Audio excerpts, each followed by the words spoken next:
नमस्कार दोस्तों। तो स्वागत है आपके अपने YouTube channel HR study zone में, आपका हार्दिक स्वागत है। तो दोस्तों जो आज का हमारा सेशन रहने वाला है वो रहेगा राफेल विमान के बारे में। ठीक है, तो दोस्तों it's very most important topic है राफेल विमान। आप चाहे किसी भी स्टेट के एग्जाम में बैठ जाएंगे तो आपको वहां पर क्वेश्चन अवश्य मिलेगा। ठीक है, तो चलिए करते हैं हमारे राफेल विमान के बारे में। ठीक है, इंपॉर्टेंट तथ्य करते हैं दोस्तों। ठीक है, तो सबसे पहले दोस्तों कि राफेल विमान है जो, ठीक है, सबसे पहले क्वेश्चन बनता है हमारा कि भारत ने किस देश के साथ राफेल विमान की डील की थी। ठीक है, तो दोस्तों ये डील की थी फ्रांस के साथ।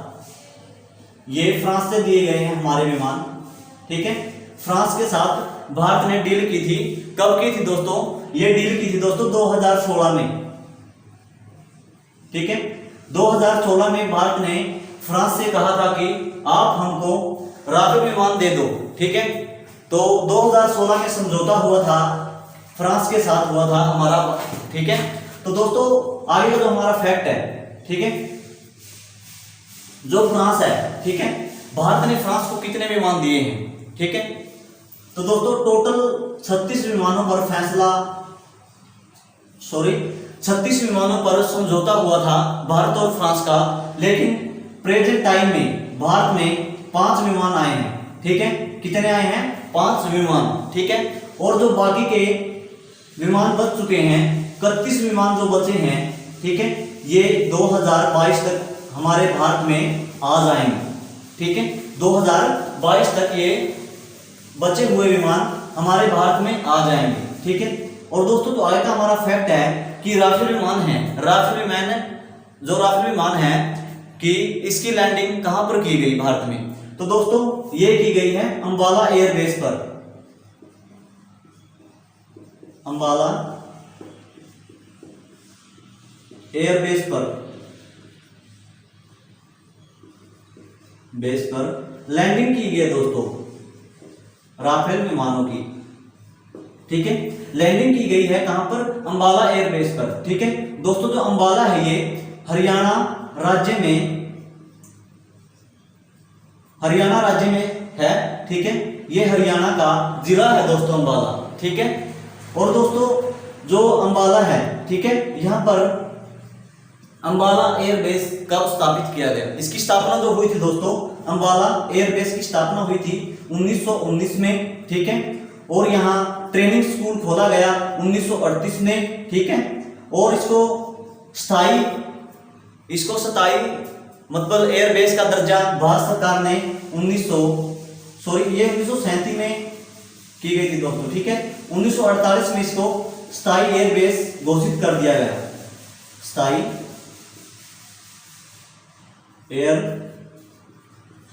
बेस घोषित कर दिया गया दोस्तों भारत सरकार के द्वारा।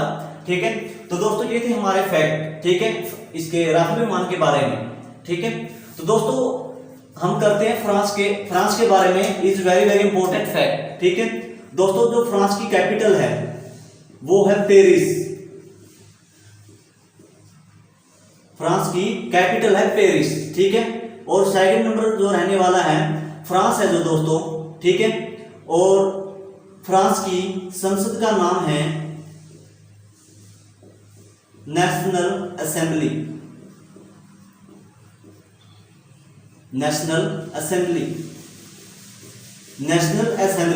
फ्रांस की संसद का नाम है दोस्तों। ठीक है, और दोस्तों तो आगे का हमारा फैक्ट है कि फ्रांस की करेंसी क्या है। ठीक है, तो दोस्तों फ्रांस की करेंसी या मुद्रा क्या है?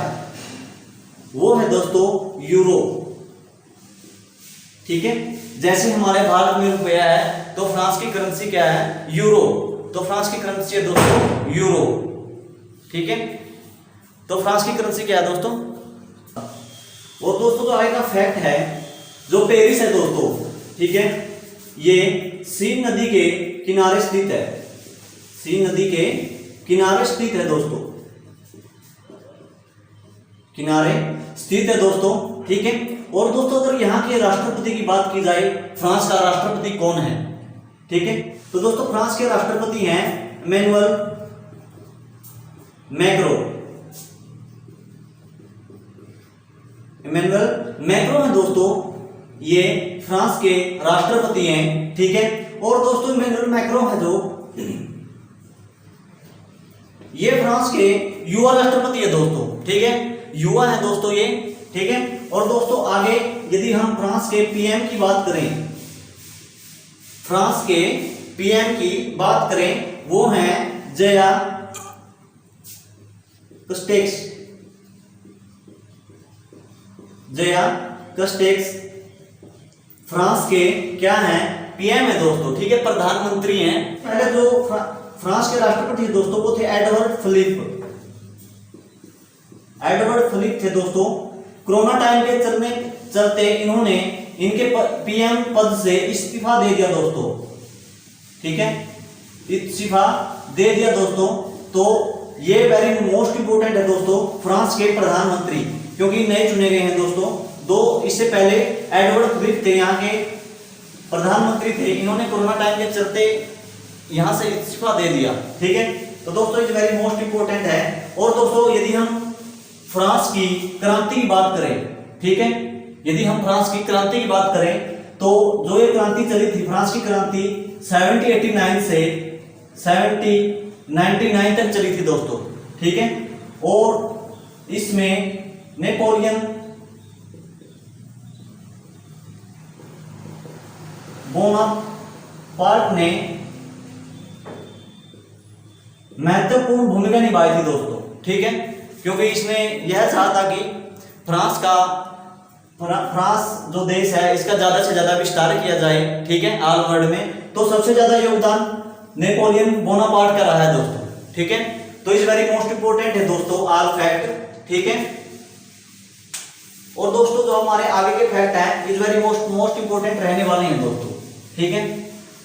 तो चलिए करते हैं हमारे आगे के फैक्ट।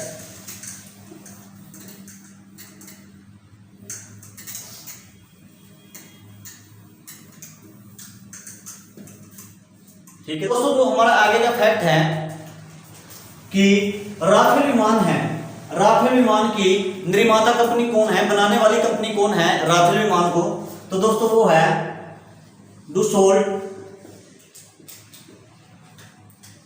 एविएशन, डुसोल्ट एविएशन है दोस्तों, फ्रांस की कंपनी है ये, जिन्होंने राफेल विमान को बनाया था दोस्तों, ठीक है। और ये फ्रांस की ही कंपनी है दोस्तों, ठीक है, फ्रांस की ही कंपनी है, ठीक है। तो दोस्तों आगे का जो हमारा फैक्ट है,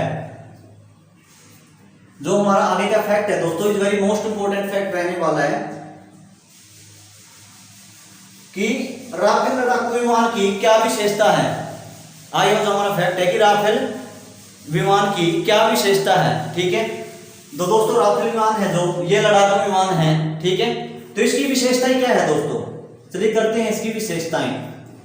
इसकी विशेषताएं क्या है, विशेषताएं, तो दोस्तों इसमें हथियार हैं, रडार हैं और सेंसर हैं दोस्तों, ठीक है। ये इसमें क्या है, राफेल विमान में हथियार है, रडार है, सेंसर है। और दोस्तों जो हमारा आगे का फैक्ट है कि राफेल विमान को जब उतारा गया अंबाला एयरबेस पर, तो इसका स्वागत किसने किया था दोस्तों, ठीक है।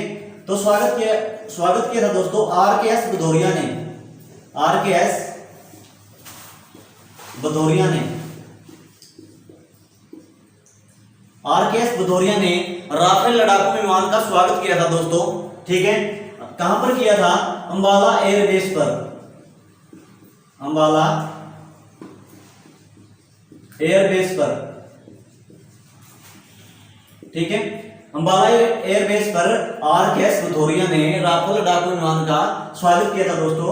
और दोस्तों जो आरकेएस भदौरिया हैं ये हमारे वायुसेना के प्रमुख हैं, वायुसेना प्रमुख है दोस्तों ये, ठीक है। तो ये मोस्ट इंपोर्टेंट फैक्ट है दोस्तों, यदि ये आपके किसी भी एग्जाम में ये आ जाएगी वायुसेना के प्रमुख कौन है प्रेजेंट टाइम में, वर्तमान में, तो आरकेएस भदौरिया हैं दोस्तों, ठीक है। ये वायुसेना की कमान थामते हैं, ठीक है। और दोस्तों जो हमारा आगे का फैक्ट है is very most important fact है दोस्तों, ठीक है, कि जब राफेल लड़ाकू विमान, ठीक है, हवा में उड़ रहा था तो उसकी सुरक्षा के लिए भारत में कौन से विमान उनके साथ उड़ रहे थे या उसके साथ उड़ रहे थे दोस्तों, ठीक है। तो दोस्तों राफेल की सुरक्षा के लिए भारत की ओर से 2 विमान तैनात थे दोस्तों, ठीक है, वायु में, ठीक है। वो थे दोस्तों सुखोई Su-30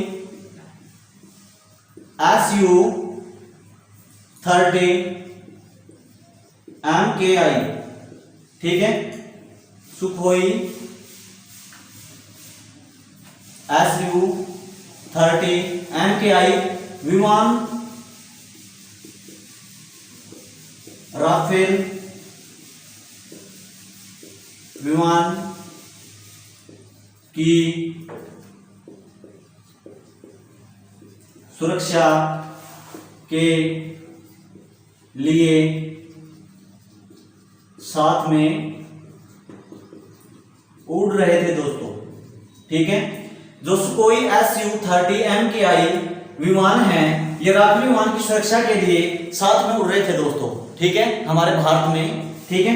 और दोस्तों यदि सुखोई Su-30 MKI की संख्या पूछ ली जाए कि राफेल विमान के साथ, ठीक है, कौन से जहाज थे जो साथ में उड़ रहे थे, ठीक है, तो इनकी संख्या है दोस्तों 2 थे दोस्तों ये, ठीक है। सुखोई Su-30 MKI विमान थे जो 2 राफेल विमानों के साथ उड़ रहे थे या इनकी सुरक्षा के लिए तैनात थे, ठीक है।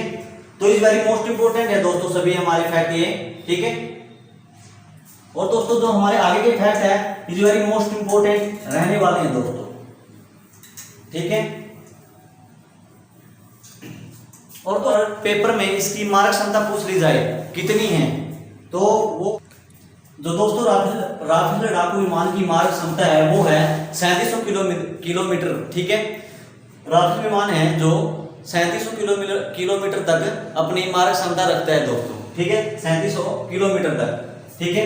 और दोस्तों जो आज का हमारा फैक्ट है, राफेल विमान का वजन कितना है, ठीक है, कितना भारी है ये है 10 टन, ठीक है, 10 टन इसमें वजन है दोस्तों, ठीक है। और यदि इसकी ऊंचाई की बात करें, ऊंचाई 15 मीटर है दोस्तों, ठीक है। और लंबाई है दोस्तों जो इसकी 5.3 मीटर इसकी लंबाई है राफेल विमान की, ठीक है। तो it's very most important fact है दोस्तों, ठीक है। और जो हमारे आगे के फैक्ट है दोस्तों इज वेरी मोस्ट इंपोर्टेंट रहने वाले हैं, ठीक है, इज मोस्ट इंपोर्टेंट रहने वाले हैं दोस्तों, ठीक है। तो दोस्तों आगे का हमारा जो फैक्ट है, जो हमारा आगे का फैक्ट है कि फ्रांस से राफेल विमान खरीदने वाला पहला देश कौन सा था, ठीक है। तो दोस्तों जो राफेल विमान खरीदने वाला पहला देश है, खरीदने वाला फर्स्ट देश तो वो है दोस्तों इजिप्ट। इजिप्ट को मिस्र कहते हैं दोस्तों, मिस्र, ठीक है। जो इजिप्ट की राजधानी है, कैपिटल है, वो है कोहिरा। इजिप्ट की क्या है, राजधानी है दोस्तों, ठीक है। तो सबसे पहले राफेल विमान खरीदने वाला देश है इजिप्ट, ठीक है। तो राफेल विमान यदि आपके पेपर में यह क्वेश्चन आ जाए कि राफेल विमान किन किन देशों के पास है, ठीक है, तो आपका आंसर होगा दोस्तों 4 देशों के पास प्रेजेंट टाइम में राफेल विमान है। 4 देशों के पास राफेल है दोस्तों, राफेल विमान है दोस्तों, ठीक है। चलिए कर लेते हैं बात उन चारों देशों की। तो सबसे पहले दोस्तों फ्रांस इसका निर्माता है, ठीक है। सेकंड रहेगा सेकंड रहेगा इजिप्ट, थर्ड रहेगा कतर, और फोर्थ नंबर है हमारे भारत का।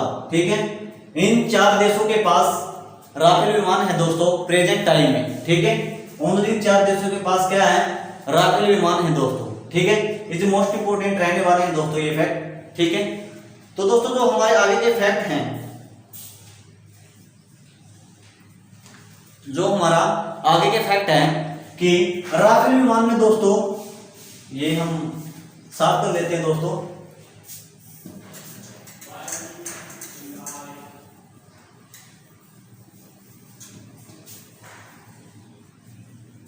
तो दोस्तों जो आगे हमारा फैक्ट है, तो दोस्तों जो हमारा आगे का फैक्ट है कि राफेल, यदि आपके पेपर में यह क्वेश्चन आ जाए कि राफेल विमान को बनाने में कितनी मिसाइलों का यूज किया गया है, प्रयोग किया गया है, तो दोस्तों 3 मिसाइलों का प्रयोग किया गया दोस्तों राफेल विमान को बनाने में। ठीक है, तो सबसे पहले जो मिसाइल है वो है meteor missile. Meteor missile, meteor missile. ठीक है, फर्स्ट हमारी जो मिसाइल है वो है मीटियोर मिसाइल। ठीक है, और जो सेकंड है हमारी वो है हैमर मिसाइल। Hammer missile. और जो थर्ड रहने वाली दोस्तों हमारी scalp missile. Scalp missile. Scalp missile. ठीक है, और दोस्तों इनके जो वो कार्य हैं कि ये क्या काम करती हैं दोस्तों। ठीक है, तो दोस्तों जो मीटियोर मिसाइल है ये हवा से, हवा में कार्य करती है दोस्तों। ठीक है, जो मीटियोर मिसाइल है ये हवा में कार्य करती है दोस्तों। ठीक है, और दोस्तों जो हैमर मिसाइल है, ठीक है, जो हैमर मिसाइल है दोस्तों, इसका क्या कार्य है दोस्तों। ठीक है, इसका मिसाइल का, ठीक है, ये हवा से जमीन का कार्य करती है। हवा से जमीन। हवा से जमीन का क्या अर्थ है दोस्तों कि राफेल विमान ऊपर उड़ रहा है और इसको नीचे उतारने का कार्य क्या करती है, हैमर मिसाइल करती है।